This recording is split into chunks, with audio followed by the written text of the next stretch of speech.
Je voudrais encore une fois vous saluer ce soir dans le nom précieux de notre Seigneur Jésus-Christ.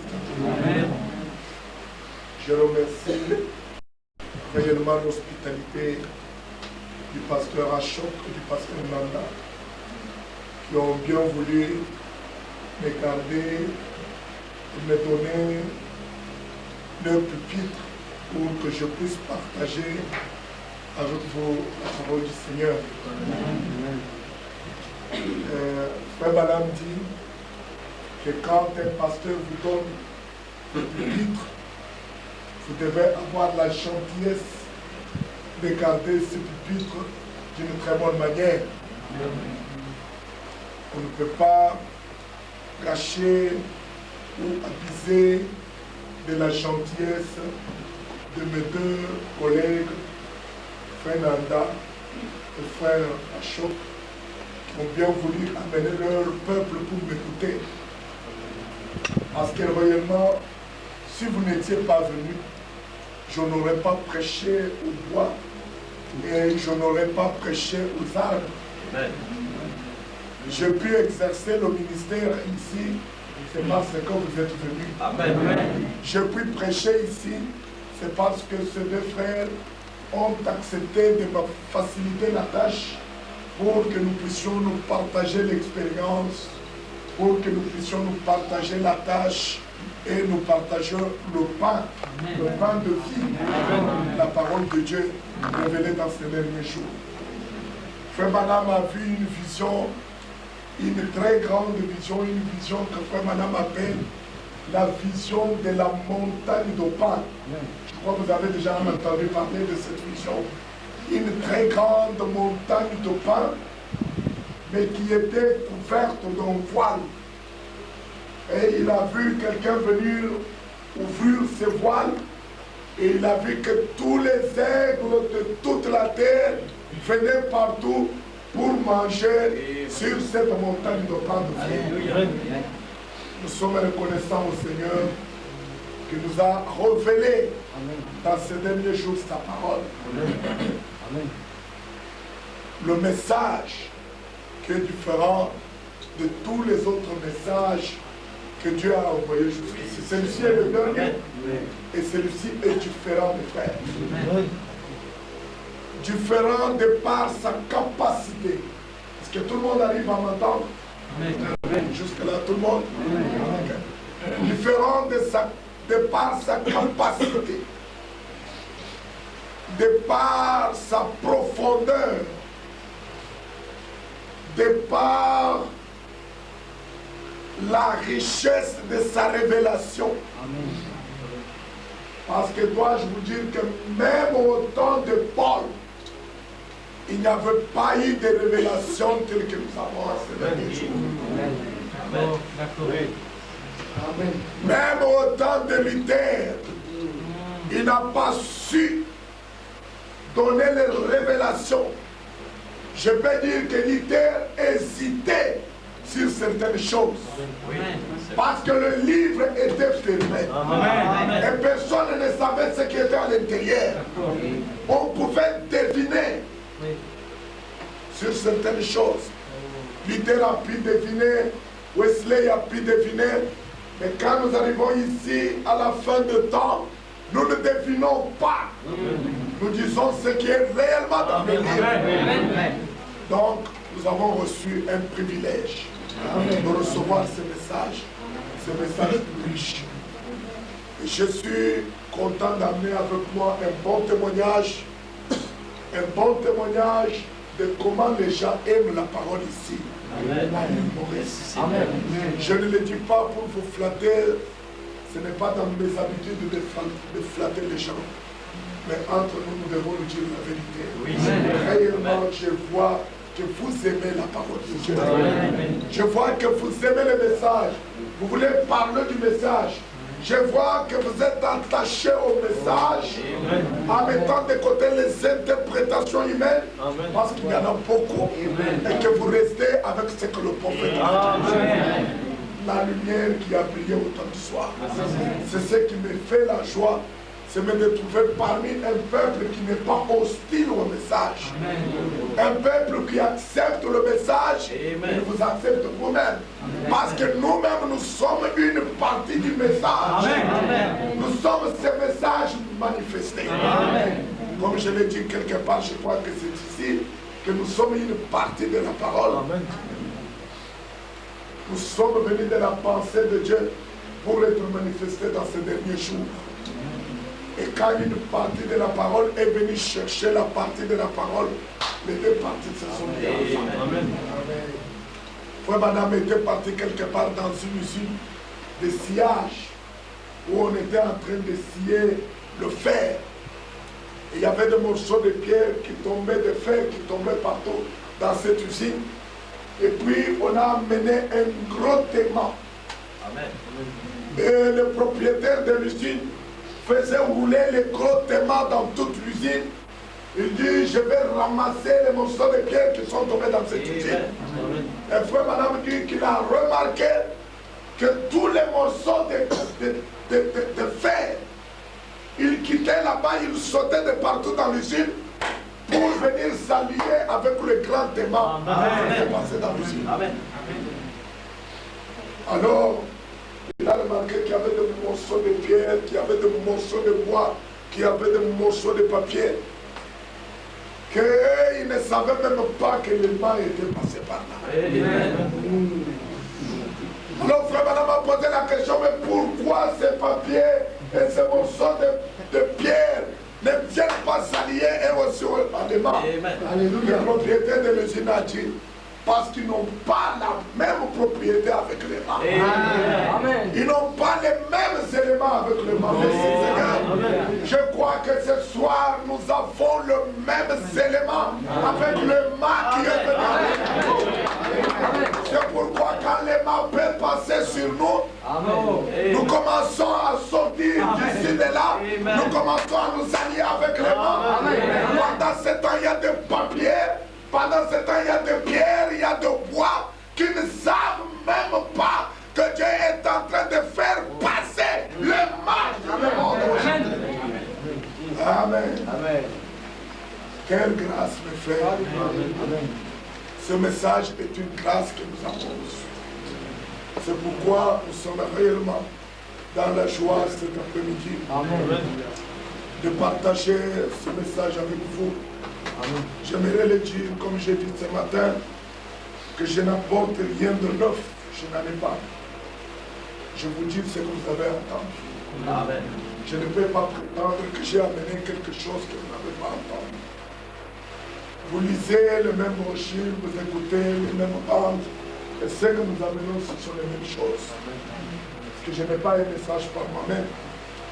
Le seul message que nous avons, c'est le message de Malachie 4. Amen. Peut-être que nous ne nous le verrons pas pendant la semaine. Je profite pour vous dire merci et vous dire au revoir. Parce que mercredi, si c'est la volonté du Seigneur, nous allons quitter une bonus pour rentrer. Ça sera mercredi à 11h40 que l'avion qui doit me prendre doit décoller d'ici. Si d'ici là, nous ne se revoit pas, on peut se revoir quelque part ailleurs. Amen. Nous avons l'espoir que cela ne tardera pas. Bientôt, très bientôt, nous pouvons traverser la rivière. Amen. Et nous pouvons avoir une grande réunion là-bas, de cet autre côté, au pied du maître, une réunion qui ne terminera pas, une réunion qui ne finira pas. Ça sera à cette réunion-là que je pense que je vous rencontrerai. Et pour que vous puissiez y arriver, vous devez tenir ferme et fort à ce message. Amen. Ce matin, j'ai parlé de l'année du jubilé. Je voulais montrer qu'il y a eu un jubilé dans l'Ancien Testament, il y a eu un jubilé dans le Nouveau Testament. Mais pour ceux qui étaient là ce matin avec nous, nous avons lu Frère Madame dire, il y aura une autre année de jubilé. Amen. Et nous y sommes arrivés. Amen. Amen. Ça c'est aujourd'hui. Amen. Ça, c'est pour nous. Amen. Le jubilé de l'Ancien Testament, je ne veux pas vous demander de rentrer dans l'Ancien Testament. Le jubilé au temps du Seigneur, je ne veux pas vous demander de rentrer au temps du Seigneur. Mais Dieu, par sa grâce, nous a donné un autre jubilé aujourd'hui. Amen. Frère Madame a dit, regardez ce jubilé, c'est lorsque le livre est ouvert. Le livre des 7 sceaux. Ça nous donne le droit sur le diable. Ça donne à l'Église le droit d'être libre. Amen. Parce qu'aujourd'hui, la pyramide est terminée et coiffée. Je n'ai pas quelque chose pour écrire ici. J'ai toujours besoin d'écrire. La pyramide est terminée et coiffée. Frère Madame dit que la pyramide est terminée et coiffée. Est-ce que vous le croyez? Amen. Son temps où la pyramide est terminée, ça ne prend pas. Mais voyez quand même dans votre imagination, il est terminé et coiffé. Amen. Quand il est terminé, c'est que la pierre de fête, est descendue, s'est posée sur la pyramide. Qu'est-ce que la pierre de fête? Christ lui-même. Il est venu, ça c'est le bas de l'épouse. Vous représentez-vous toujours dans votre pensée. Ça c'est la pierre de fête. Ça c'est le bas de l'épouse. La pyramide. Frère Madame dit que cette pierre de fête, elle descend. Elle a besoin ici d'un ministère qui peut recevoir la pierre de fête. Dans 70 semaines de Daniel, il dit il a besoin d'un ministère ici qui peut recevoir la pierre de fête. Amen. Et ce ministère-là, c'est Malachi 4. Et il amène la pierre de fête pour que la pierre de fête s'ajuste avec le reste du bâtiment. Amen.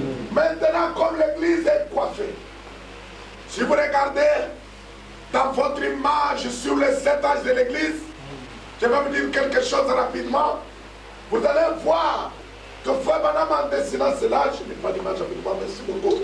Quand vous voyez Frère Branham en dessinant cela, voilà. Ok. Maintenant, regardez très attentivement. Ici, là, vous avez les 7 âges de l'église. Vous savez cela? Amen. Et là, c'est l'âge de la Odyssée.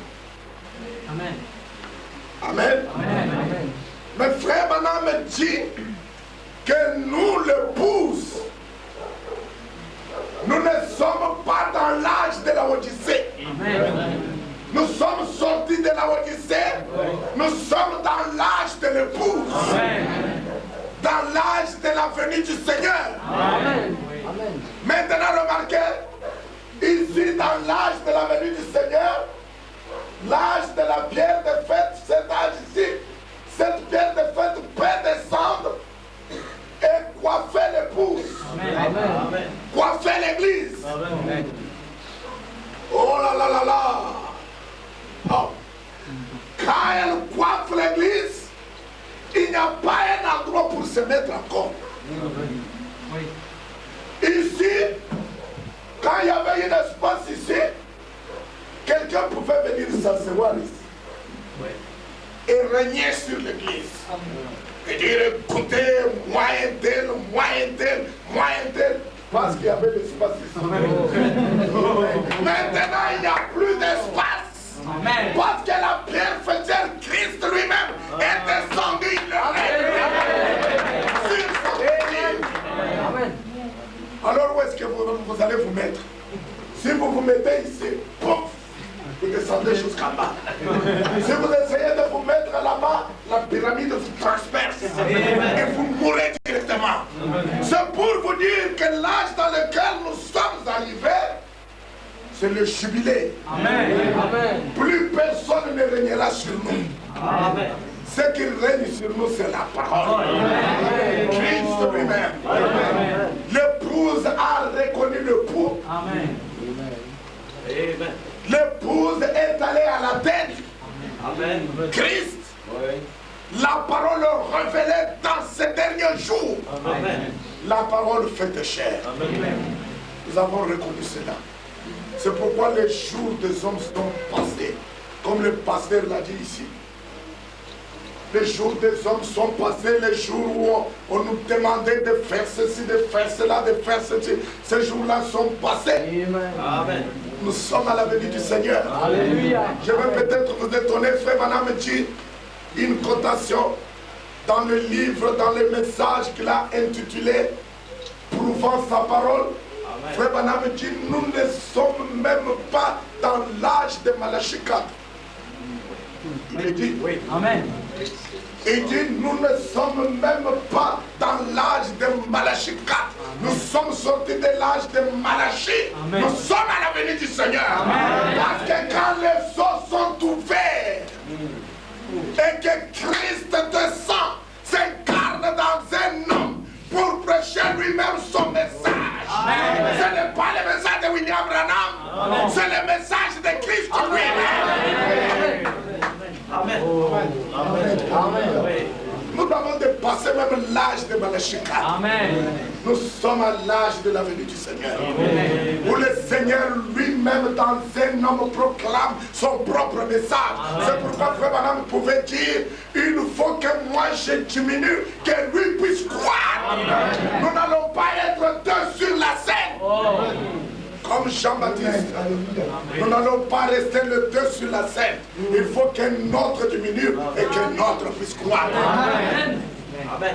L'âge dans lequel nous sommes arrivés, frère. Amen. L'épouse est sous le contrôle du Saint-Esprit. Amen. L'épouse est sous le contrôle de la parole. L'épouse elle-même est envahie dans le mystère de la parole. Jusqu'à ce moment, frère Branham dit, l'épouse est appelée et enlevée dans le mystère du 7e sceau, Amen. qui est le mystère du départ. Amen. Oui. Nous sommes enveloppés dans ce mystère-là. Amen. Quand les sceaux sont ouverts, la dénomination a pris fin. Amen. Quand les sceaux sont ouverts, l'esclavagisme a pris fin. Amen. Amen. Alléluia. Alléluia. C'est cela l'année du jubilé. Oui. Amen. Où les croyants se sentent libres. Ils sont rafraîchis par le vent de l'esprit. Ils ne voient rien d'autre devant eux que la parole de Dieu. Ils ne voient rien d'autre devant eux que Christ lui-même est révélé dans sa propre Amen. parole. Amen. Amen. C'est l'âge dans lequel nous vivons, frère. C'est pourquoi le prophète a dit, il y aura une autre année de jubilé. Oui. Et nous y sommes arrivés. Je suis là. Nous y sommes en plein dedans. Amen. Voulez-vous vous mettre debout, je vais lire. Ce soir, nous allons prendre le livre d'Esther au numéro.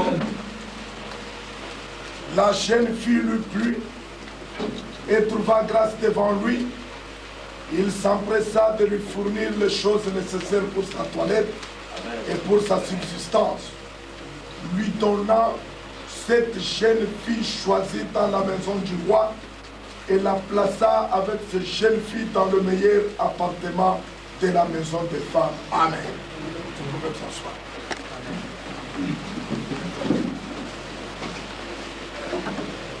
Nous allons, par la grâce de Dieu ce soir, essayer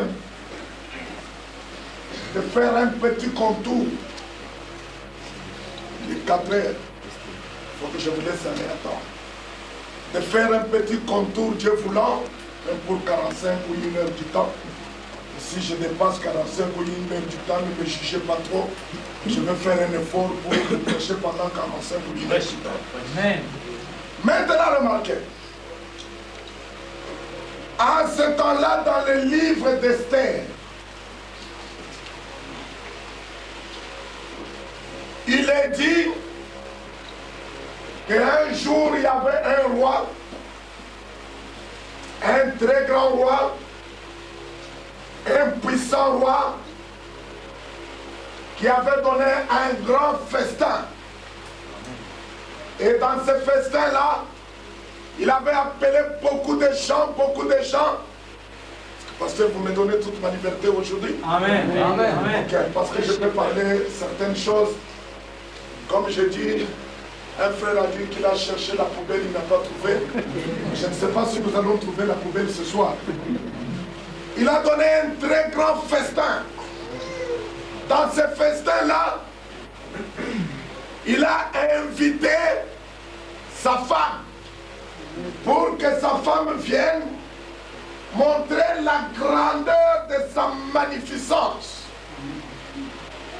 Pour que sa femme vienne montrer comment elle était la plus belle de toutes les femmes. Et au verset 10 du chapitre 1, il est dit, le 7e jour, comme le cœur du roi était réjoui par le vent, il ordonna à Menaoum, Arbona, Bigata, Abagata, et tout cela, les 7 eunuques qui servaient devant le roi Assuérus, d'amener en sa présence la reine Vasti, avec la couronne royale, pour montrer sa beauté au peuple et aux grands, car elle était belle de figure. Mais la reine Vasti refusa de venir quand elle reçut par les eunuques l'ordre du roi. Et le roi fut très irrité. Il fut enflammé de colère. Alors le roi s'adressa aux sages qui avaient la connaissance des temps, car ainsi se traitaient les affaires du roi devant tous ceux qui connaissaient les lois et le droit. Il avait auprès de lui Gardena, Shetatar, Admata, Tarzis, Mérès, Marcenum, Memoukan, 7 princes de Perse et de Midi, qui voyaient la face du roi et qui occupaient le premier rang dans le royaume. Quelle loi, dit-il, faut-il appliquer à la reine Vasti pour n'avoir point exécuté ce que le roi Assuérus lui a ordonné par les eunuques? Même quand elle répondit devant le roi et les princes, ce n'est pas seulement à l'égard du roi que la reine Vasti a mal agi, c'est aussi envers tous les princes et tout le peuple qui sont dans toutes les provinces du roi Assuérus. Car l'action de la reine parviendra à la connaissance de toutes les femmes et les portera à mépriser leur mari. Et ils diront, le roi Assuérus avait ordonné qu'on amène en sa présence la reine Vasti, et il n'y est pas allé. Et dès ce jour, les princesses de Perse et de Mèdes qui auront appris l'action de la reine la rapporteront à tout le chef du roi. Et de là, beaucoup de mépris et de colère. Vasti, au lieu de venir déployer sa beauté, le roi avait confiance en elle. Le roi voulait que cette femme déploie sa beauté. Mais Vasti a refusé l'ordre du roi pour venir. Elle a montré qu'elle était une femme qui pouvait faire les choses de sa tête. Et Frère Branham dit que cela symbolise l'image de la femme aujourd'hui. La femme aujourd'hui, elle ne veut pas être sous l'autorité de son mari. La femme aujourd'hui, elle veut faire les choses comme bon cela lui semble, sans tenir compte qu'elle est sous l'autorité de la femme de l'homme. Je ne sais pas ce que votre pays pense ici, mais dans mon pays, on pense même que la femme et l'homme doivent avoir le droit égaux. Mais ils essayent de briser la parole de Dieu. Amen. Quand Dieu a créé la femme dans la première alliance, l'homme et la femme étaient égaux, oui.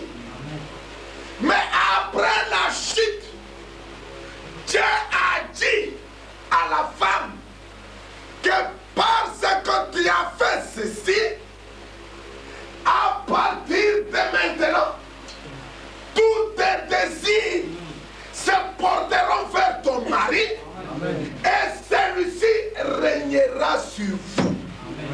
Dominera sur vous. Or, que signifie dominer? Dominer signifie exercer l'autorité.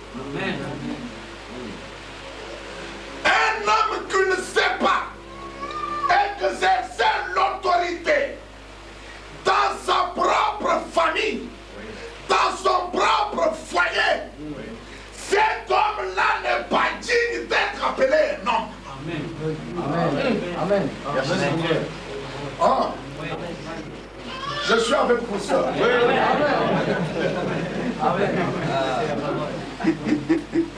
La Bible dit femme. C'est la Bible qui dit. C'est pas moi. C'est mon devoir de vous répéter ce que la Bible a dit. C'est mon devoir. Si vous êtes venu ici, c'est parce que vous croyez que Frère Branham est le prophète de Dieu. Et si vous croyez qu'il est le prophète de Dieu, j'ai le droit de vous dire Frère Branham a dit. La Bible dit que la femme. Peut-être que vous allez dire, c'est vous qui dites ça. Alors lisons ensemble. Prenons Éphésiens chapitre 4. 5. Et voyons ce que la Bible dit. Verset 22. Femme, je voudrais que les sœurs lisent. Femme, que chacune soit soumise à son mari comme au Seigneur. Amen. Vous voyez comment Paul met en relation cela. Paul dit que la femme soit soumise à son mari de la même manière qu'elle est soumise au Seigneur. Amen. Il n'y a pas de différence. La soumission que la parole de Dieu demande pour que la femme soit soumise à son mari, elle est de la même catégorie, exactement de la même manière que ce que la femme doit faire au Seigneur. Amen. Oh, je voudrais que vous puissiez comprendre. La Bible n'a pas dit, femme, soyez soumises plus au Seigneur et moins à vos maris. La Bible n'a pas dit ça. La Bible a dit, de la même manière que vous êtes soumises au Seigneur, amen, soyez soumises de la même manière à vos maris. Amen. Maintenant, ce n'est pas la femme naturelle qui m'intéresse. Je sais que vous êtes soumises à vos maris. Est-ce que les sœurs peuvent dire amen? Amen. Ok. Je sais que vous autres, vous êtes soumises à vos maris. Ce n'est pas la femme naturelle qui m'intéresse ce soir. Mais je vais, à partir de la femme naturelle, vous montrer quelque chose. L'esprit de la femme aujourd'hui. Si vous voyez en dehors, vous qui êtes devenus chrétiens,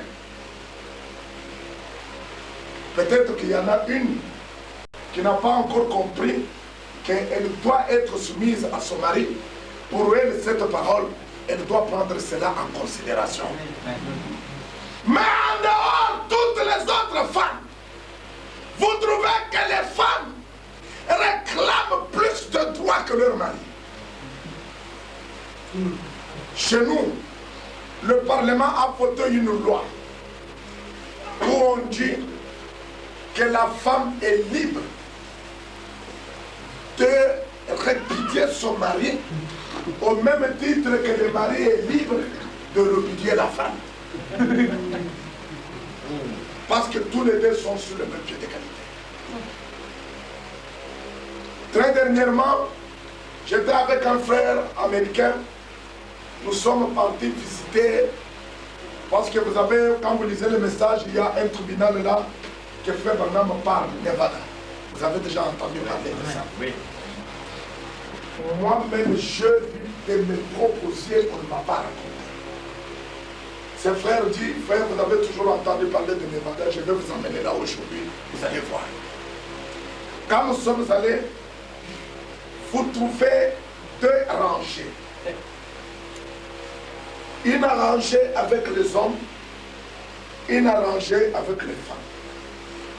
Et le juge de paix est à l'intérieur. Ça c'est un homme, ça c'est sa femme. Les deux entrent devant le juge de paix, ils disent au juge, nous sommes venus, je ne veux pas de cet homme. Et l'homme dit, je ne veux pas de cette femme. Le juge prononce le divorce. Il vous donne le papier. Il donne à l'homme le papier, il donne à la femme le papier, il dit, pas de mariage. L'homme sort, la femme sort. La femme rentre avec un autre homme qui le tient à la main, il la rentre devant le même juge. Il dit, maintenant je veux me marier avec cet homme. Le juge donne le papier. Et son mari la rentre avec une autre femme. Maintenant je veux me marier avec cette femme. C'est l'esprit de cet âge. C'est l'esprit de l'âge dans lequel les gens vivent aujourd'hui. Mais gloire au Seigneur, nous ne sommes pas dans cet âge. Nous sommes déjà passés, sortis de cet âge. Nous savons ce que c'est que le mariage. Que le mariage est une chose sacrée. Nous le savons qu'on ne se marie pas pour divorcer demain, mais on se marie pour toute la vie. Mais madame dit, si vous avez la révélation que c'est votre femme, alors elle est votre femme pour le reste de votre vie. C'est pourquoi les jeunes gens doivent faire attention. Quand ils veulent se marier, ils doivent être posés et prier Dieu, prier jusqu'à ce qu'ils soient sûrs qu'il s'agit de la conduite de Dieu. Il ne faut pas aller penser que vous avez trouvé que c'est un beau garçon ou que c'est une belle fille. Mais il faut que la fille soit changée, née de nouveau. Il faut aussi que les garçons soient changés et nés de nouveau. C'est alors que le mariage peut être. Amen. J'ai une citation où Frère Branham est allé dans une famille. Il a trouvé un garçon qui était ami à une fille. Ils sortaient tous les deux. Puis cette fille, il sortait en vue du mariage. Puis cette fille avait fait quelque chose à ce garçon-là. Maintenant, les garçons ne voulaient pas pardonner à la fille. Et la fille est allée demander pardon, les garçons ne voulaient pas. Puis les parents du garçon sont intervenus, les garçons ne voulaient pas. On a demandé à Frère Branham. Frère Branham est venu. Il a vu, c'est dans la prédication paradoxe. Il a vu cette jeune fille et ces garçons et les parents. Il dit aux parents que ces garçons, la manière dont il agit, c'est héréditaire. C'est l'esprit qui était sur son père qui est mis sur les garçons. Alors les papas des garçons disent, mais moi je n'agis pas comme lui. Il dit, oui, toi tu n'agis pas parce que la nouvelle naissance en toi a effacé cet esprit-là. Alors il dit à la fille et aux parents de la fille, il dit, ne permettez jamais à ces garçons d'épouser cette fille jusqu'à ce que ces garçons reçoivent le Saint-Esprit. Parce qu'il va faire voir à la fille l'enfer sur la terre. C'est très important, mes frères. Amen. Et les jeunes doivent prendre cela avec une importance capitale. L'esprit de la femme aujourd'hui, la femme ne veut pas obéir. Nous avons dit que ce n'est pas la femme naturelle qui nous intéresse, ce sont les églises. Parce que l'église, la femme symbolise l'église. Et aujourd'hui, l'église, qui devait avoir pour mari Christ, le chef de l'église, le mari de l'église, Christ. Aujourd'hui, les églises refusent. Quand Christ envoie la parole, les églises rejettent la parole. Elles ne veulent pas accepter la parole.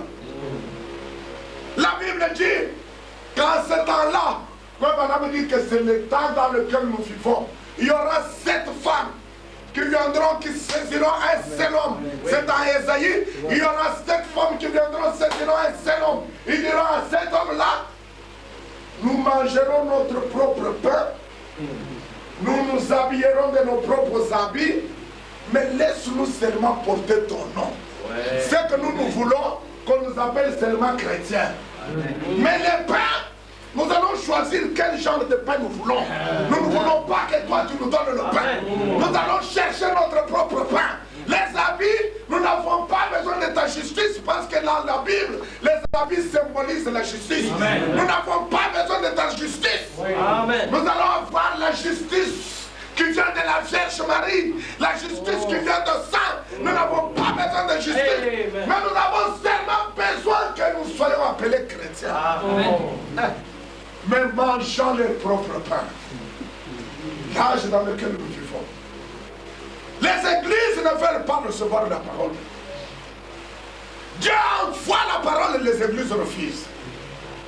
Savez-vous, frères et sœurs, je ne sais pas si vous le croyez, savez-vous qu'en ce temps où nous vivons, la seule, je pèse bien mes mots, la seule volonté sur la terre, c'est ce message tout à l'heure. C'est la volonté de Dieu sur la terre. Amen.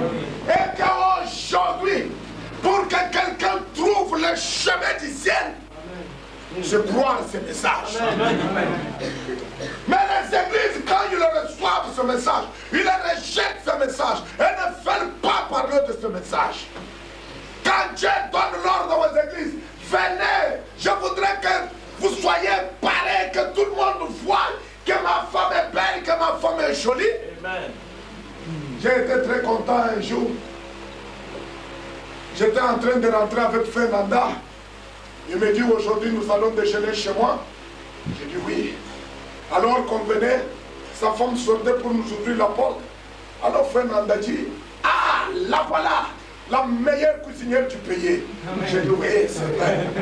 Mais la mienne est la meilleure cuisinière du monde. Parce que vous savez, frère Madame dit, si votre femme n'est pas la meilleure du monde, alors il y a quelque chose qui ne va pas. Vous n'avez pas bien fait votre choix. Si vous ne pouvez pas magnifier votre femme, si vous ne pouvez pas élever votre femme plus que tout le monde, vous-même élevez votre femme plus que toutes les femmes du monde, il y a quelque chose qui ne va pas en vous. Oui, frère. C'est pourquoi frère Madame on parlait toujours de Meda. Meda ma femme, Meda fait ceci, Meda fait cela, Meda fait cela. Parce que frère Madame dit, pour vous marier, vous avez besoin d'une décision. Et cette décision doit être, c'est la seule femme au monde que vous aimez. Vous n'aimez pas 3, vous n'aimez pas 4, vous n'aimez pas 5. Je ne sais pas si ces choses existent ici chez vous. Dans mon pays, ça y est, vous avez des prédicateurs qui prêchent la polygamie. Qu'on doit avoir 3 femmes, qu'on doit avoir 4 femmes, qu'on doit avoir 5 femmes. C'est diabolique. Amen. Amen. Oui. Amen. C'est l'idolâtrie. Amen. Parce que la Bible et le message de frère Madame n'ont jamais enseigné de telles choses. Amen. Amen. Frère Madame dit que la femme, quand vous choisissez la femme, elle doit être la seule femme au monde que vous avez. Si cela n'est pas ainsi, vous avez mal fait votre choix. Vous avez mal pris votre décision. Elle doit être la seule, l'unique, la meilleure, la belle. Amen. La meilleure cuisinière, c'est votre femme. La beauté même, c'est votre femme. L'obéissance même, c'est votre femme. Si cela n'est pas ainsi, il y a quelque chose de faux quelque part. Vous avez trouvé des hommes qui sont là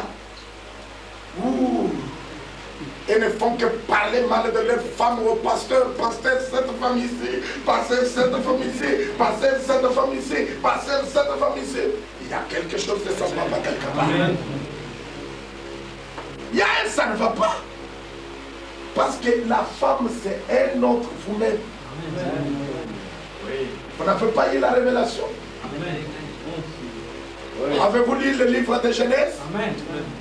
Quand Adam dormait, la Bible dit qu'Adam dormait et que Dieu est venu, il a ouvert les côtes d'Adam.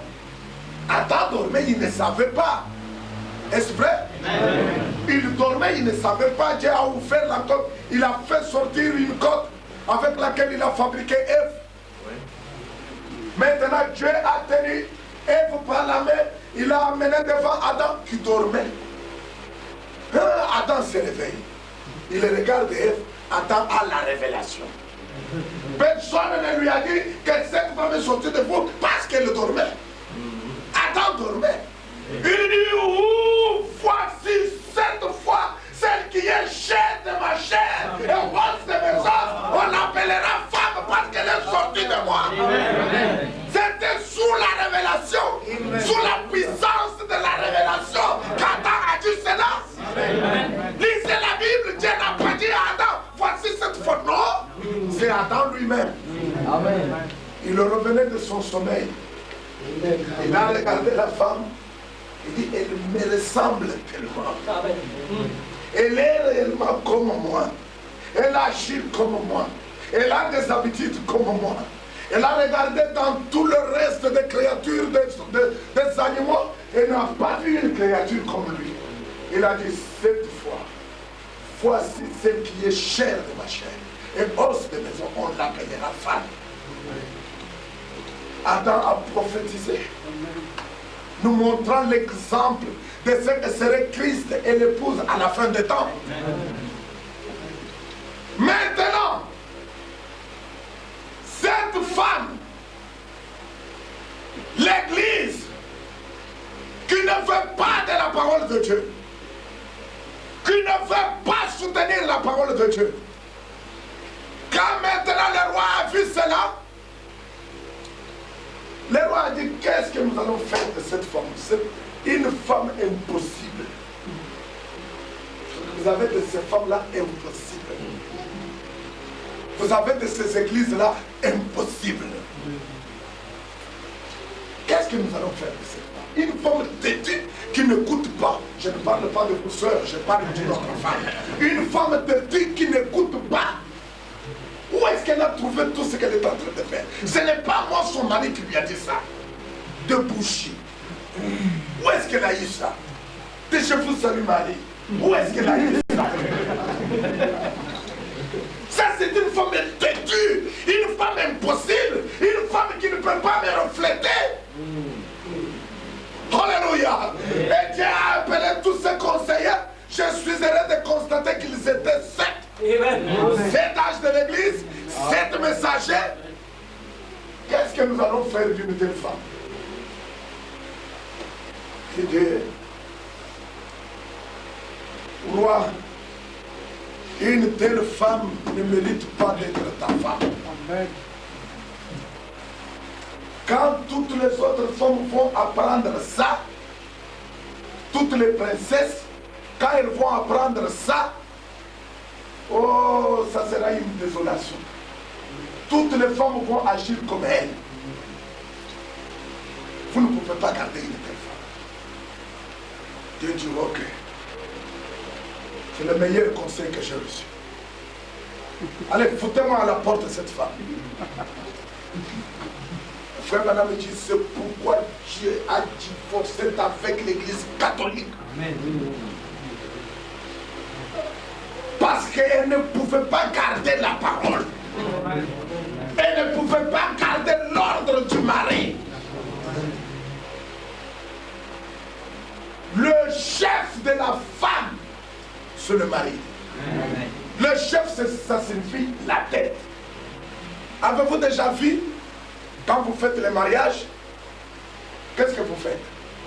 Quand il y a le mariage, quand les couples viennent à l'église, qu'est-ce qui se passe? La femme vient à l'église, frère Madame dit, elle vient à l'église voilée. Vous avez déjà vu ça? Amen. La femme vient à l'église avec le voile. Le mari vient, la tête qui n'est pas voilée. Amen. Frère Madame dit, pourquoi la femme voile la tête? Il dit, parce que la femme elle-même n'a pas de tête. Amen. Sa tête, c'est son mari. Amen. Et au mariage, la femme reconnaît la tête. Amen. Elle vient à la tête. Amen. C'est pourquoi elle doit rester silencieuse dans l'église. Parce que c'est la tête où est attachée la bouche. C'est à la tête où il y a les yeux. C'est à la tête où il y a des oreilles. On ne voit pas la femme, c'est-à-dire quitter les pieds jusqu'ici. C'est ça la femme. Maintenant, l'homme c'est quoi? L'homme c'est ça. La tête. C'est pourquoi, quand il est apparu ici, il est venu sous forme de la tête. Montrant que la femme est sur la terre et que la tête vient s'ajuster à la femme. Amen. Amen. Amen. Alors, Dieu a dit, foutez-moi cette chose-là à la porte. Je n'en ai pas besoin d'une femme insoumise, d'une femme qui ne respecte pas son mari, d'une femme. Le mari dit Jésus, elle dit Marie. Comment ça? La femme dit Jésus, l'homme dit Jésus est le sauveur. La femme dit oh non, Marie est le sauveur. Je ne veux pas garder longtemps une telle femme. Mettez-la à la porte. Ah, savez-vous, frère, que peut-être quand elle fut chassée, dans la rue où elle partait là, elle disait, ah, je suis les femmes. Tu n'es plus femme du roi, c'est fini. On t'a déjà mis à la porte. Tu n'es pas là. Tu as des apparences. Mais tu n'es plus là. Le roi ne compte pas sur toi. Elle a signé déjà une lettre de divorce. Tu peux construire des belles cathédrales. Tu peux avoir beaucoup de membres. Tu peux avoir des cierges et des concierges. Tu peux avoir des bougies, allumer des bougies, faire tout ce que vous voulez. Mais la lettre de divorce a été déjà signée. Amen. Tu n'as pas ce droit-là d'être appelée la femme du roi. Dieu t'a rejeté. Oh, frères et sœurs, j'aimerais que l'église catholique m'entende ce soir. J'aimerais que les protestants m'entendent ce soir. J'aimerais que tous les pentecôtistes m'entendent ce soir. Que Dieu les a rejetés à cause de leur insoumission.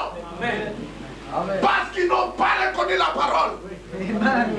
Parce qu'ils n'ont pas respecté la tête, le chef, Christ, la parole, la tête de la femme. Ils n'ont pas respecté cela. Oh, vous pouvez le voir habillé avec de longues robes. C'est une forme de la piété. Et reniant ce qui en fait la force. Amen. Amen. Ils peuvent aller à l'école pour prétendre qu'on étudie Dieu. Dieu ne s'étudie pas à l'école. Dieu est une révélation. Dieu se révèle lui-même. Alléluia.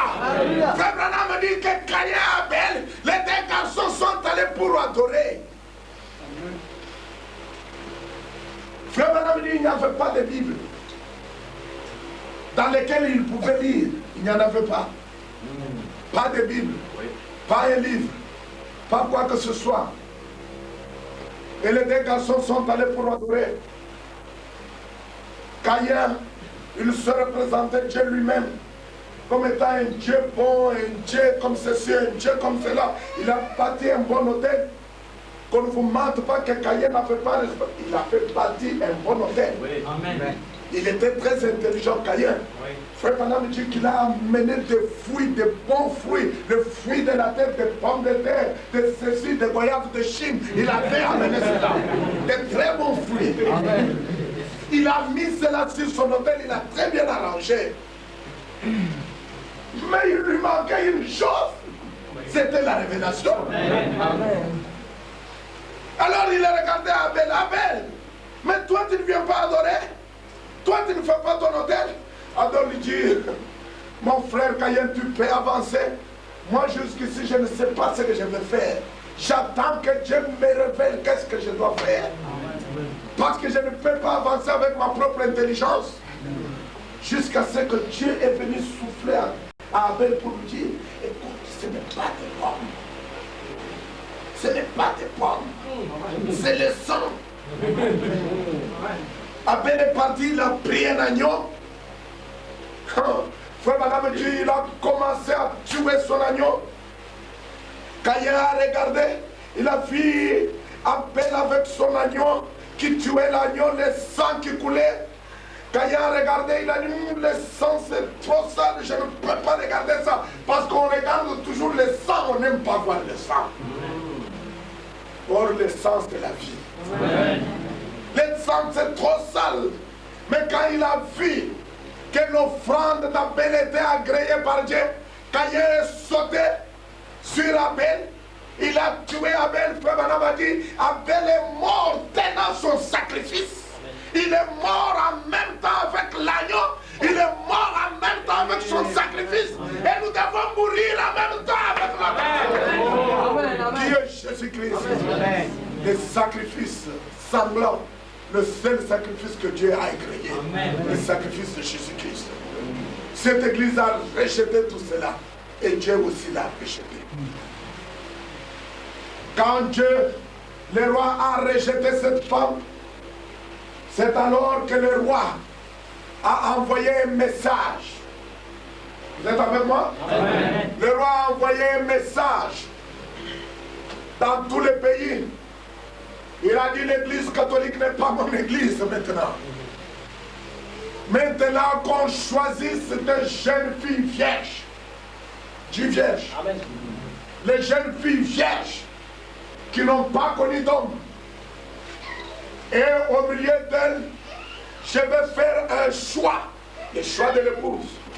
Je vais faire un choix pour savoir au milieu d'elles qui va être l'épouse du roi au milieu d'elles.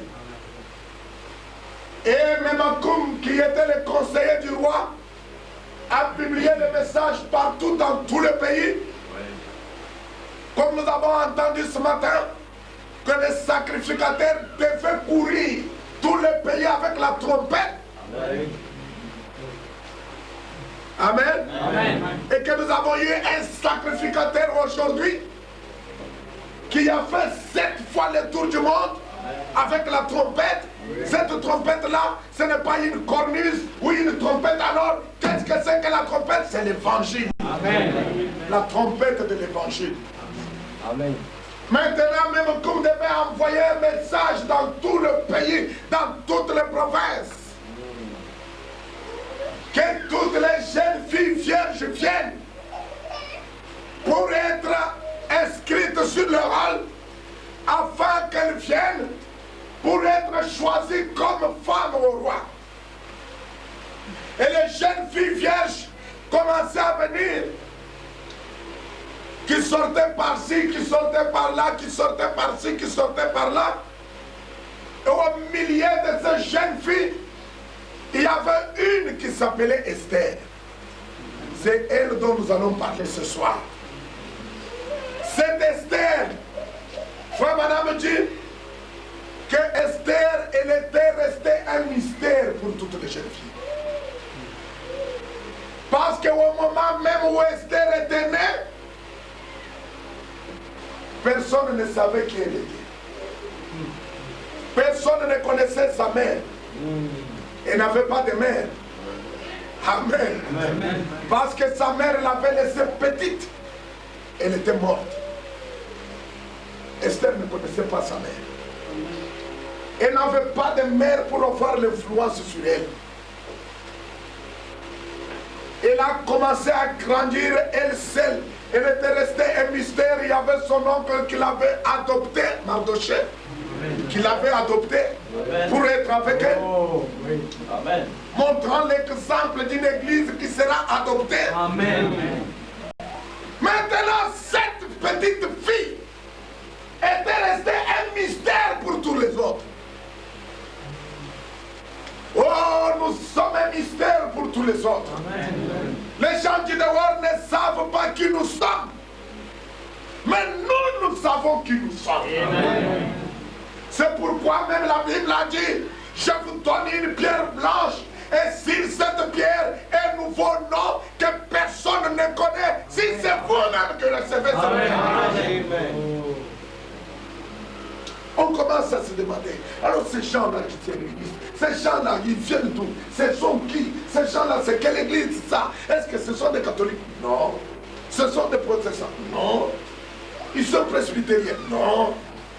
Mais ils viennent d'où? On ne connaît pas. Un mystère. On on voit les gens se réunir. Chez nous, on nous appelle l'église de mystère. Ces gens-là, on ne connaît pas qui sont-ils. Oh, vous ne connaissez pas qui nous sommes. Mais nous-mêmes, nous connaissons qui nous sommes. Parce que nous sommes les fils et les filles du roi. Pas nous serons les fils et les filles du roi, mais nous le sommes déjà. Amen. Nous avons la vie éternelle ce soir. Est-ce que vous croyez que vous avez la vie éternelle? Frère Madame dit que cette vie éternelle commence ici à la chair. Dès que vous acceptez Christ comme votre sauveur personnel, la vie éternelle commence ici et c'est une vie qui ne s'arrête jamais. Amen. Vous ne l'aurez pas, mais vous l'avez. Les catholiques travaillent pour avoir la vie éternelle. Mais moi, la vie éternelle, je l'ai acquis au bois du calvaire. Amen. Même pas là au bois du calvaire, mais je suis venu avec la vie éternelle à moi. Bien avant la fondation du monde, j'étais toujours un fils de Dieu. Amen. Comme je l'ai dit hier chez Frère Nanda, dans le mystère du fils prodigue, que le fils prodigue était toujours un fils. Oui. Amen.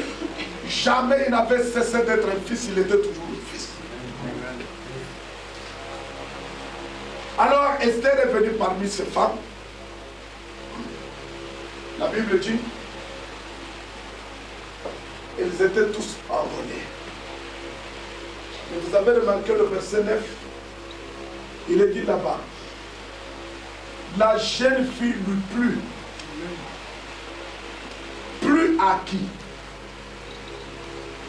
Alors au verset 8, lorsque on eut publié l'ordre du roi et son édit, et qu'un grand nombre de jeunes filles furent rassemblées à Suse, la capitale, sous la surveillance de Gaï, Esther fut aussi prise et conduite dans la maison du roi, sous la surveillance de Gaï, gardien de femmes.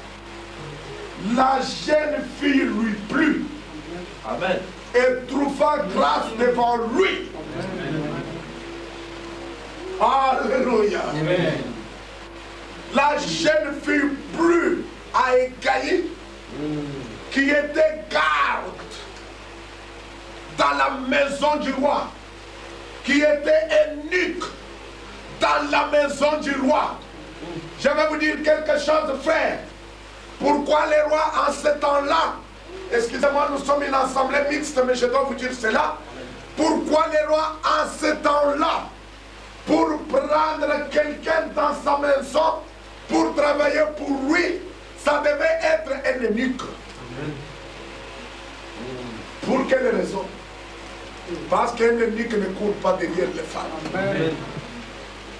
Et les rois étaient sûrs que les femmes qui étaient dans sa cour, il pouvait en avoir probablement plusieurs, que les femmes qui étaient dans la cour, le roi était sûr que toutes les femmes étaient ses femmes. Amen.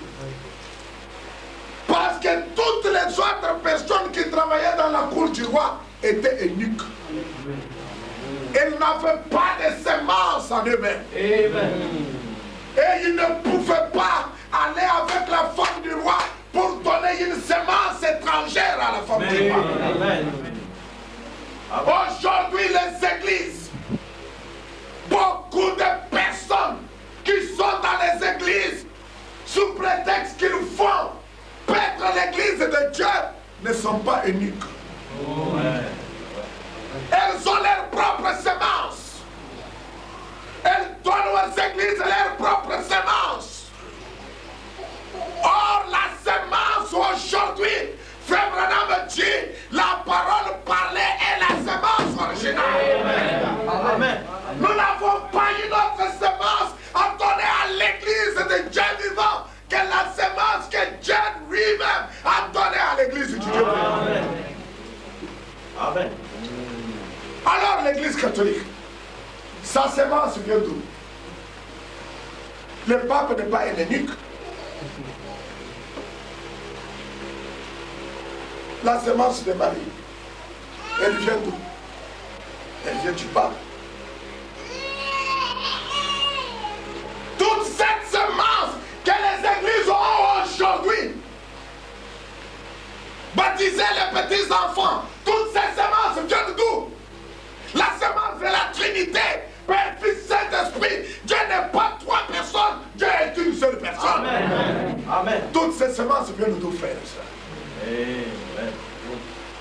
On a mis sur l'église les champs qui ne sont pas uniques, qui ont eux-mêmes leur propre semence.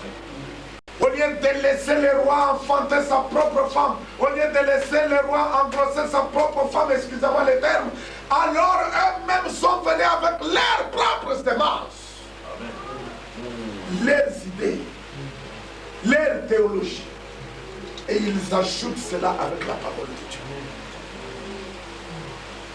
Savez-vous dans la Bible, frère Madame dit, qu'est-ce qui s'était passé avec Abraham et sa femme? Abraham avait reçu une promesse. Et la promesse avait dit à Abraham, ta femme Sarah deviendra enceinte. Tu auras un fils. La Bible dit qu'Abraham s'était tenu devant Dieu. C'est dans Genèse 17. Abraham a ri. Il a dit, oh Seigneur, parlons d'autre chose, pas ça. Moi, vieux que je suis, j'aurai un fils. Et ma femme, vieille qu'elle est, elle aura un fils. Ah Seigneur, la Bible dit, Abraham s'est roulé même par terre. C'est pourquoi la Bible a appelé Abraham l'ami de Dieu. Il pouvait lire en présence de Dieu. Il dit, oh Seigneur, parlons d'autre chose, qu'Ismaël vive devant toi, Seigneur. Je n'aurai pas un enfant. Alors Dieu regarde là-bas, il dit, Abraham, certainement tu auras un enfant. Certainement tu auras un enfant. Mais quand Sarah a essayé de rire en elle-même, l'homme qui avait le dos tourné a dit, pourquoi Sarah a-t-elle ri? Il a changé de position. Amen. Mais Abraham avait ri. Mais le rire d'Abraham était le rire de la révélation, le rire de joie. Et Dieu dit à Abraham, certainement mon ami, tu auras certainement un fils. Abraham dit, Dieu, oh là là là là, qu'Ismaël vive devant toi. Je ne pense pas. Parlant comme des amis. Et Dieu ne s'était pas fâché. C'est pourquoi Paul appelait Abraham qu'il était l'ami de Dieu. Amen. Voyez-vous, frères et sœurs, que Dieu nous montre par là que nous avons, quand nous venons sur la terre, des livres que nous amenons sur la terre. Un, c'est les livres dans lesquels Dieu inscrit tout ce que nous avons fait en venant sur la terre. Et un autre, c'est le livre de vie de l'agneau. Dans l'Ancien Testament, vous pouvez lire l'Ancien Testament.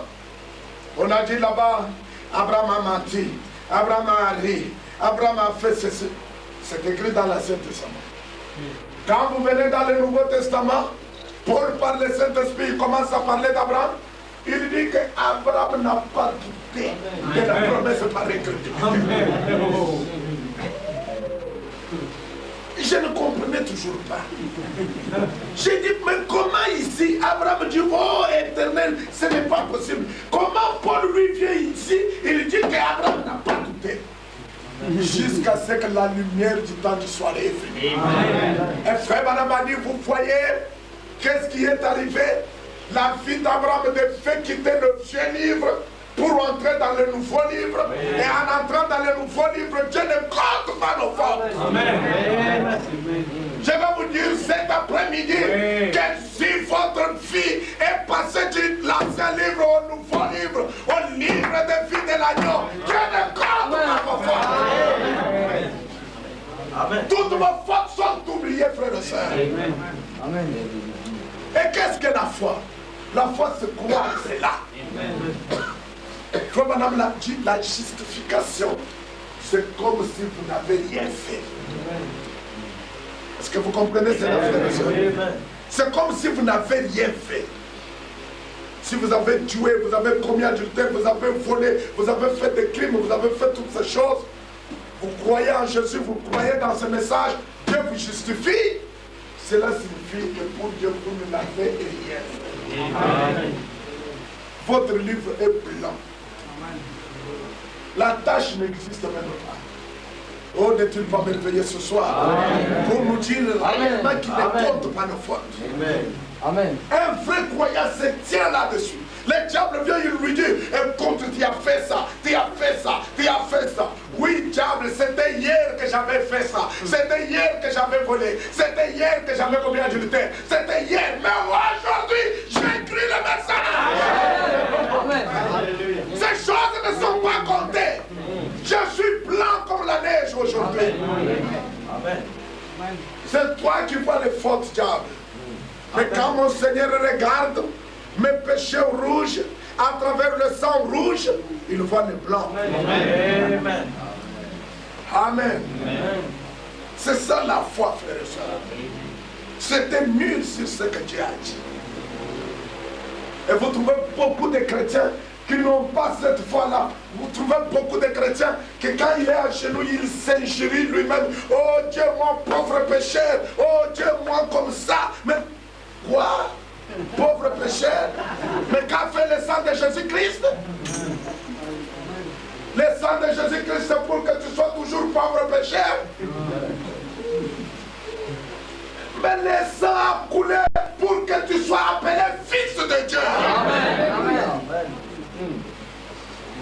Et quand tu vas t'approcher de Dieu, tu ne vas pas t'approcher avec crainte et tremblement. Tu ne vas pas t'approcher à Dieu comme à un étranger. Tu t'approches à Dieu comme à votre Père. Comme j'ai vu la petite fille de Frère Claudio, quand elle va jouer avec son père, il n'y a pas un interdit. J'ai vu cette fille appeler son papa, joue, viens manger. Une petite fille de 4 ans. Pourquoi? Elle sait que c'est mon père. Elle sait qu'il m'aime bien et que je l'aime. Dieu est votre père. Comment vous pouvez aller vers votre père? Oh, moi, pauvre pécheur. Oh, moi, vous vous injuriez. Vous donnez tous les noms tous les noms mauvais qui sont sur la terre. Et quand le diable regarde, il dit oui. Il est pauvre pécheur. Le sang de Jésus n'a rien fait pour lui. Écoutez lui-même comment il confesse. Il dit qu'il est pauvre pécheur. Nous devons avoir une position devant cette parole. Et croire ce que la parole de Dieu dit que nous sommes. Amen. Tout le temps, on est toujours pauvre pécheur. Tout le temps, pauvre pécheur. Et les saints sont dans les cimetières. Mais vous êtes les saints. Amen. Le Fils est le Fils de Dieu. Amen. Frère Branham me dit qu'à la fin des temps, quand les sept choses sont ouvertes, le Fils de Dieu sera manifesté. Amen. Et qui sont les fils de Dieu? Vous l'êtes, les frères. Vous êtes les fils de Dieu qui seront manifestés dans ces derniers jours. Amen. Amen. Alors ces fils de Dieu, ce sont toujours des pauvres pécheurs. Oh moi Seigneur, je ne peux même pas m'approcher tout près de toi. Mais la Bible dit que Jésus a ouvert un chemin par son sang, par lequel nous devons nous approcher tout près du Père. C'est la montre que vous ne croyez pas. Comme les femmes dont nous avons parlé ce jour-là. Elles croyaient mentalement à la résurrection, mais le jour même de la résurrection, ces femmes sont allées avec les aromates pour embaumer le corps de Jésus. Elles ne croyaient à rien. C'est la même chose avec nous. Bien que Jésus est mort sur le bois de Calvaire, nous ne croyons à rien. Nous sommes toujours des pécheurs. Jusqu'ici. Nos prières sont remplies de choses comme cela.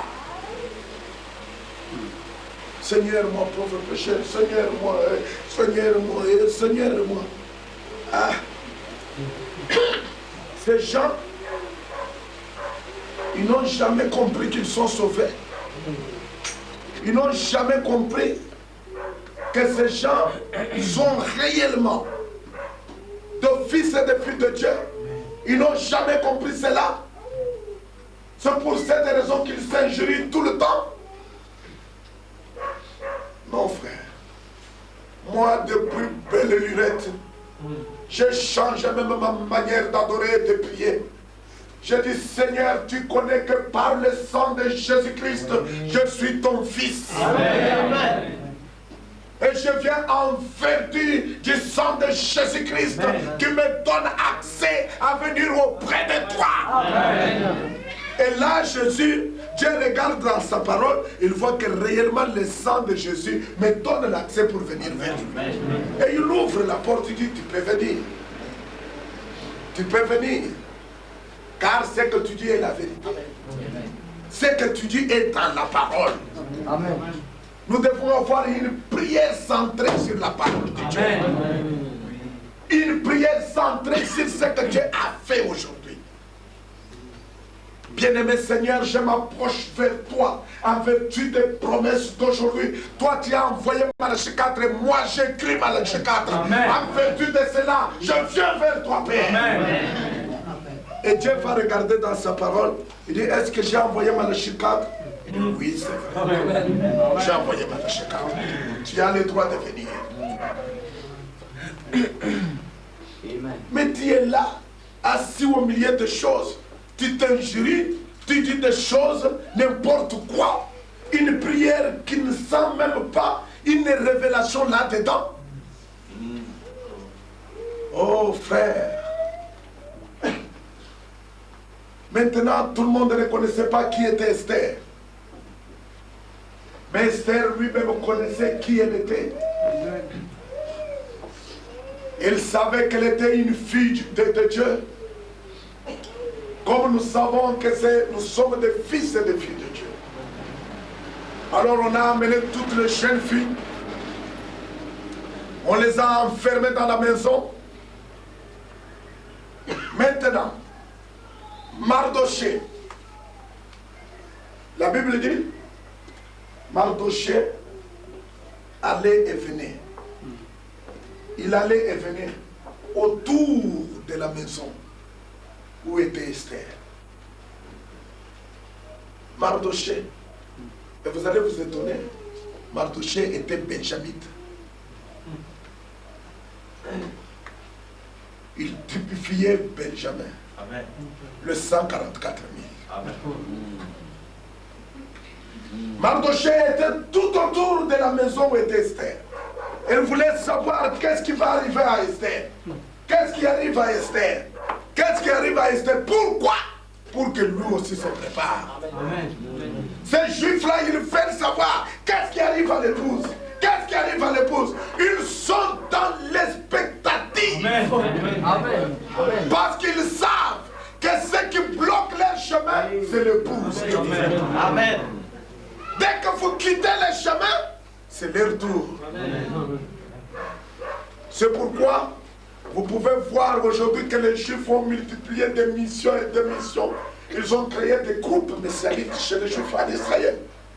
Ils ont créé ça, des groupes messianiques.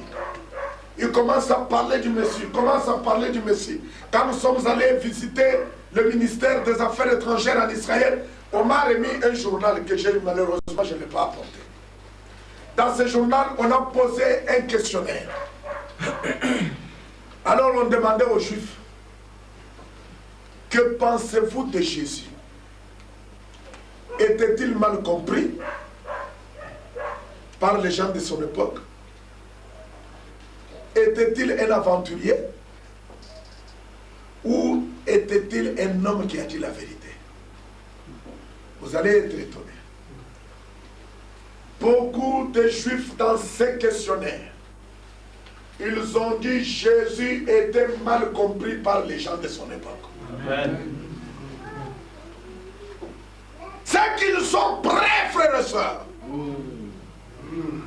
Ils sont prêts à recevoir leur Messie. Amen. Amen.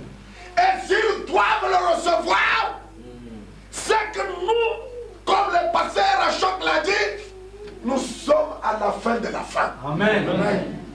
C'est terminé pour nous. Mardochée était devenu très nerveux. Il ne savait pas qu'est-ce qui allait arriver. Il était devenu très nerveux. La Bible dit qu'on a pris ces femmes, on les a mis dans une maison. On a dit dans cette maison, vous allez rester 12 mois. 6 mois, vous allez vous préparer avec le parfum, la myrrhe. Or, la myrrhe, on utilisait la myrrhe pour les morts. 6 mois, vous allez vous préparer avec la myrrhe.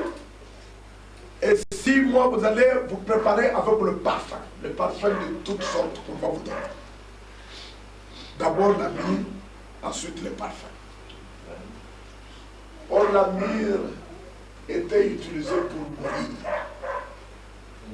Vous savez, frère Branham dit que quand on est allé, les 3 mages, quand ils sont allés pour voir, pour adorer Jésus, ils avaient la myrrhe. Parce qu'ils avaient su que Jésus était la divinité au service pour mourir. C'est pourquoi ils avaient utilisé la myrrhe. Et elle devait utiliser 6 mois la myrrhe. 6 mois pour mourir à vous-même. 6 mois pour mourir à votre propre moi. Vous avez des chrétiens qui ne sont pas morts. Des chrétiens vivants. Mais nous avons besoin de chrétiens morts. Parce que vous savez, frère Branham donne un exemple. Il dit baptiser signifie mourir avec Christ. Et c'est ça que tous les chrétiens ont fait. Ils ont dit nous allons mourir avec Christ. Où est-ce que vous allez? Je vais au baptême, frère. Le baptême, c'est-à-dire mourir avec Christ. Maintenant, on apporte un homme qui est mort. Nous allons pour l'enterrer. Juste nous avons creusé. Nous avons creusé. C'est terminé. Maintenant, nous nous préparons à prendre le corps pour mettre dans la tombe. Vous entendez seulement dans le cercueil là. Qu'est-ce qui va se passer? Les gens vont fuir. Il dit, le mort est ressuscité. Parce que ce n'est pas normal. C'est anormal. Mais quand on voit des chrétiens qui sont censés mourir, quand on les touche un peu, on voit qu'ils se réveillent. Les gens vont fuir. Il dit, regardez les chrétiens là, comment ils le font.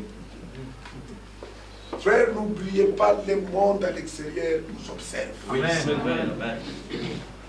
On nous regarde. Amen. On veut voir comment est-ce que nous vivons. Comment est-ce que nous nous comportons. Au travail où nous allons. Comment est-ce que nous nous comportons. À la maison, avec nos femmes, avec nos enfants. Comment est-ce que nous nous comportons. Le monde nous regarde. Vous pouvez dire qu'il ne vous regarde pas. Il nous regarde. Si vous êtes au travail, en train de tricher un peu, le monde dit, il parle toujours de la parole. Message. Mais il est comme nous. Il n'y a pas de différence. Parce que le monde veut voir la différence. La différence entre la lumière et les ténèbres. Amen.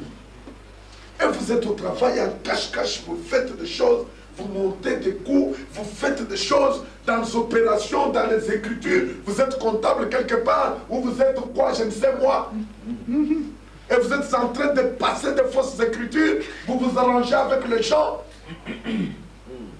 Après vous sortez, vous dites oui, nous avons cru le message du temps de la fin. Les diables les regardent et disent Waya. Le diable lui connaît que c'est pas vrai ce que vous dites là. Et le monde observe. Et le monde regarde.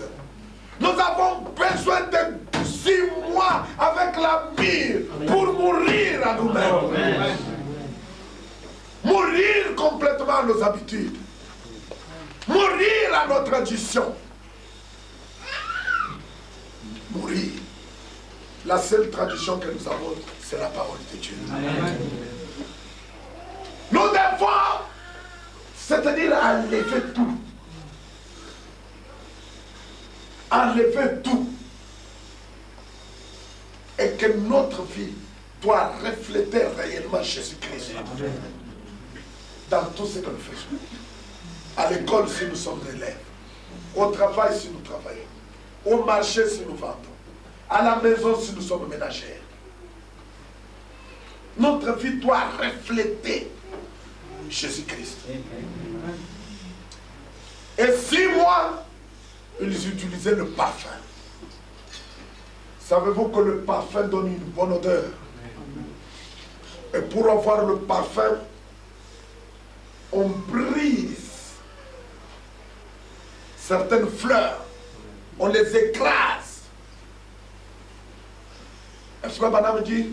C'est comme ça que Jésus, la vie de Jésus, a été écrasée, a été brisée à la croix de Golgotha. Amen. Pour donner un parfum de bonne odeur. Amen. Et partout où nous passons, on nous apprécie. On dit non, c'est un gentleman. Amen. Quand une sœur sort, elle est bien habillée avec de longues robes.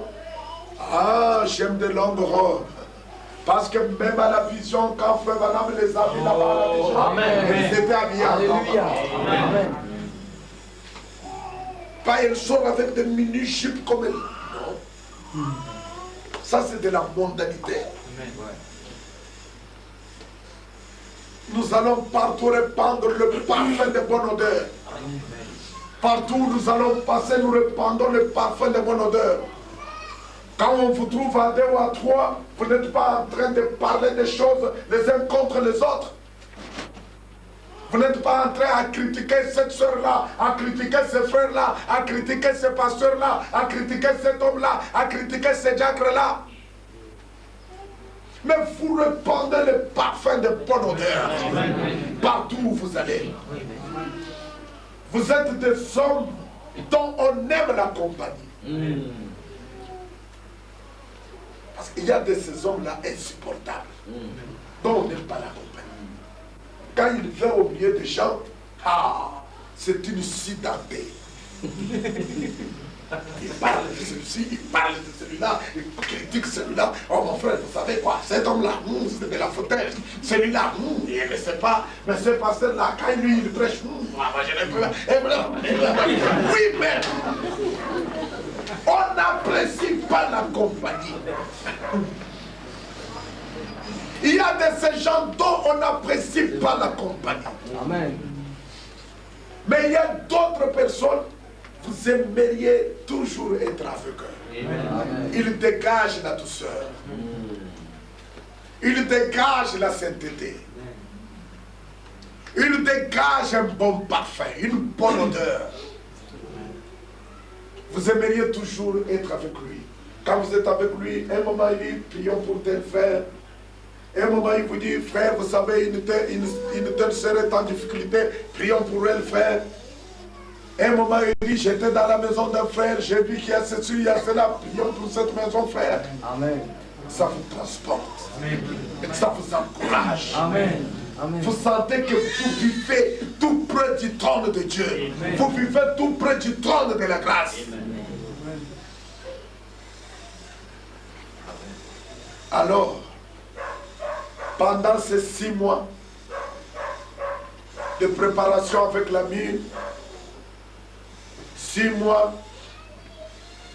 de préparation avec le parfum, le roi était très intelligent pour avoir donné 12 mois à ces jeunes filles qui venaient.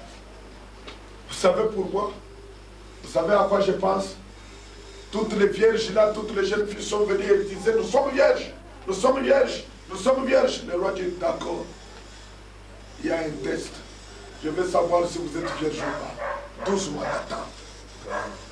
Comme ça, S'il y a une d'entre vous qui a déjà une semence, à la fin de 12 mois, la semence va se manifester. Parce que vous n'allez pas cacher la semence après 12 mois. 9 mois suffit déjà pour qu'on sache si vous avez la semence en vous ou pas. Le roi dit, nous attendons 12 mois. Pour vérifier toutes choses. Voyez-vous, frère, ce que je veux dire? Amen. Il ne faut pas être pressé. Dans les choses de Dieu, il faut y aller doucement. Amen. J'ai vu beaucoup d'églises qui font le frère, pasteur, vous devez mettre de l'ordre, vous devez faire ça, c'est très bien. Mais quelquefois, il faut y aller doucement. Amen. Vous avez les gens que vous ne connaissez pas. Mettez-les à l'épreuve.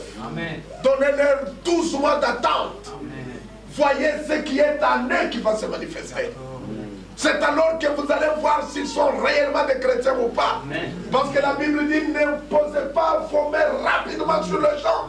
Vous allez partager les péchés des autres sans les connaître. Le roi dit, attends. 12 mois. On a attendu. On a attendu. Oh! Aux environs de 6 mois, on voit d'autres vierges. Je pense que vous voyez, quand une femme devient enceinte, les habitudes changent. Comment ça? Mais toi, tu as dit que tu es vierge. D'où vient que tu commences à tout instant? C'est qu'il y a quelque chose qui ne va pas. Il y a quelque chose qui ne va pas. Vous êtes venu vierge. Nous avons cru que vous êtes vierge pour venir et être choisi par le roi. Mais nous remarquons qu'il y a ça ne va pas chez toi.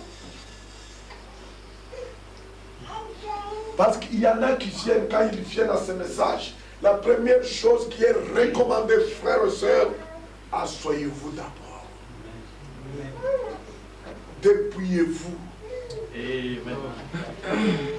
Soyez une vase vide. Vous avez vu dans l'état présent de mon ministère, Frère Madame a vu une vision. Je crois que vous avez entendu parler de cette vision. Amen. Où il plantait les arbres. Amen. Il a planté dans des vases vides. Dans des seaux vides. Et d'autres personnes ont planté aussi. Mais dans cette vision, les arbres que Frère Branham a plantés, ils poussaient vite. Amen. Et au-dessus de la colonne de feu était venue. Il faut être vide. Une matrice vierge. Amen. Dans laquelle on doit planter de nouveau. Dans laquelle on doit planter de nouveau. Savez-vous une chose? Quand une femme, excusez-moi, nous sommes dans une assemblée mixte, mais comprenez-moi, je dois enseigner. Quand une femme vient avec une matrice qui a déjà une semence, oh, la matrice est fermée. C'est fini. Une autre semence ne peut pas entrer. Saviez-vous cela? C'est terminé. Si vous voulez qu'une autre semence entre, on doit provoquer l'avortement. Ouvrir la matrice et laisser couler la semence qui était là avant. Amen. C'est pourquoi vous voyez d'autres personnes qui viennent. On prêche le message. Ça ne change pas. On prêche le message. Qu'est-ce? Il est venu au message avec une matrice déjà remplie. Cette matrice remplie, elle est fermée. Une autre semence ne peut pas entrer là-dedans. Et aussi, c'est la même chose aussi. Si je viens avec une matrice vierge et que la semence de ce message entre, qu'est-ce que la matrice fait? Elle se ferme encore. Amen. Une autre semence aussi n'entrera pas. Amen. Comme je suis venu avec une matrice vierge et que la semence est marchée,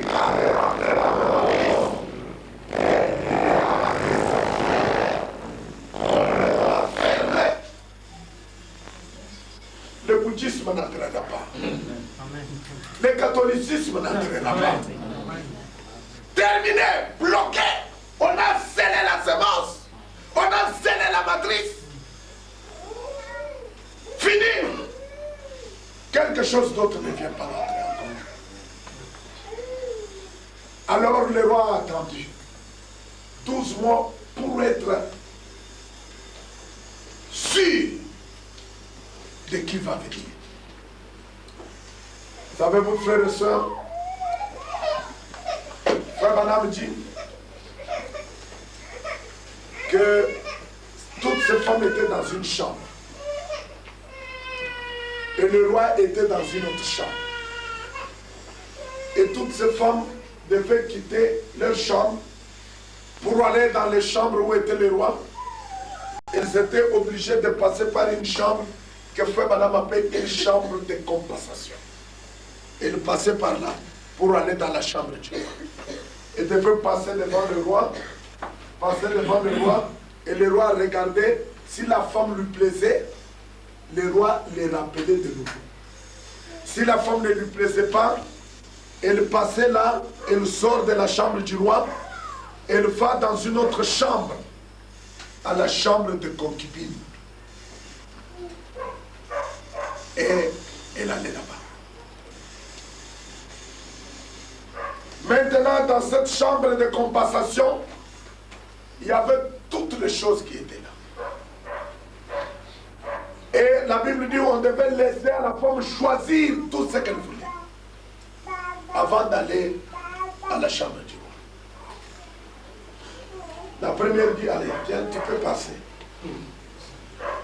Elle vient, elle voit dans la chambre de compensation. Hey, ça, ce sont de bons souliers au talon. Cette mini-jupe, elle est bonne, hein? Elle prend. C'est de la mascarade, hein? Elle prend. Elle est là dans la chambre de compensation, avec ça, le feu, avec ça. Ses yeux sont devenus bleus, rouges. On ne sait pas déterminer la couleur. Avec une mini-jupe, avec de hauts talons. Maintenant, elle passe pour entrer dans la chambre de roi. Elle vient là. Et là, elle passe devant le roi pour montrer sa beauté. Cette angine là. Le roi regarde et dit, tu peux continuer tes choses. Allez, vas-y. Elle sort de la chambre du roi. Elle va dans la chambre de concubine. Elle va rester là-bas. Une autre passe. Elle regarde. Elle dit, oh. Et ça, c'est une belle télévision, hein? 21 pouces. Ça, vraiment, si je prends ça, elle prend ça, elle met là-bas. Elle regarde là-bas. Qu'est-ce que c'est ça? Elle prend encore, elle met là-bas. Elle passe dans la chambre du roi. Le roi regarde. Celui-ci n'aura même pas le temps de me consacrer. Tout son temps sera à sa télévision. Allez, tu peux passer. Va. Amen. Amen. Alléluia.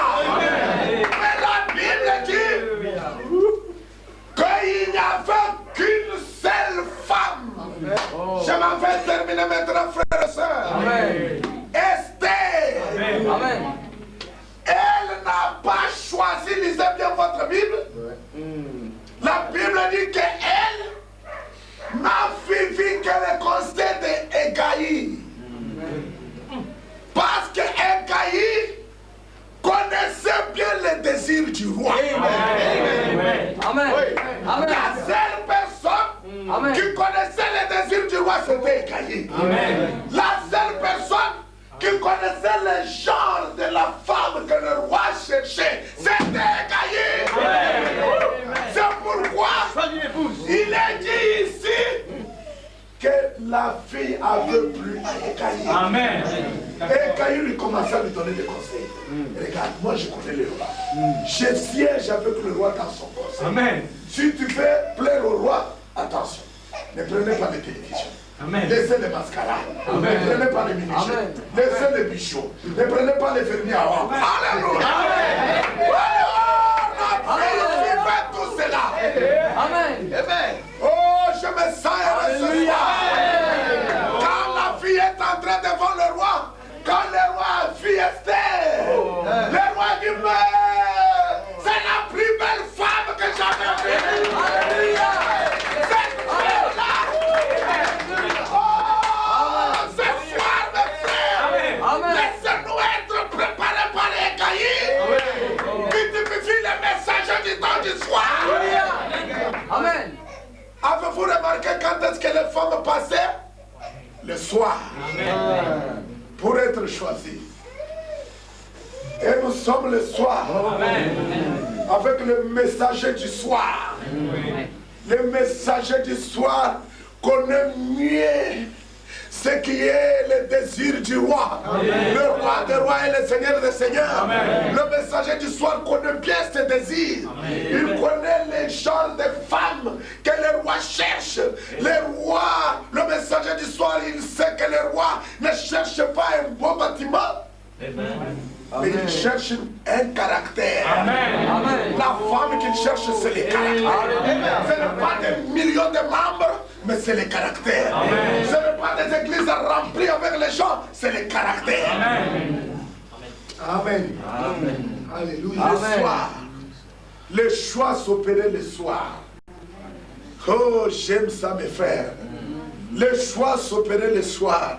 Les pentecôtistes sont venus avec des cris, avec des danses, ils tombaient par terre, ils pensaient qu'ils vont maintenant plaire au roi. Le roi regardait, il dit, nous ne sommes pas dans le temps de danse, nous ne sommes pas dans le temps de parler en langue, maintenant c'est le message du temps du soir. Où le Fils de l'homme se révèle, oui. Et qui est le Fils de l'homme? Dieu, dans une chair humaine. Au temps du soir, ils sont venus là-bas. Avec la puissance. Nous aimons la puissance, c'est vrai. Amen. Mais nous aimons la puissance qui vient au travers de la parole. Amen. Nous ne cherchons pas les dons, mais nous cherchons les donateurs. Amen. Si vous avez les donateurs avec vous, toutes les autres choses sont avec vous. Amen. Quand la fille a regardé, elle a dit, oui, toutes ces choses appartiennent au roi. Je n'ai pas besoin de ça. Quel est mon but? Je suis venu pour entrer au mariage. Amen. Je ne suis pas venu pour choisir ça, choisir ça, choisir ça. Il y en a d'autres qui sont venus à ce message pour être un grand pasteur, pour être diacre, pour être ceci, pour être cela. Mais je ne suis pas venu pour ça. Amen. La seule chose qui m'intéresse, entrer au mariage. Amen. La seule chose qui m'intéresse, c'est épouser les rois. Peu importe ce qui arrive, je vais épouser les rois. Amen. Amen. Que Dieu vous bénisse richement. Amen.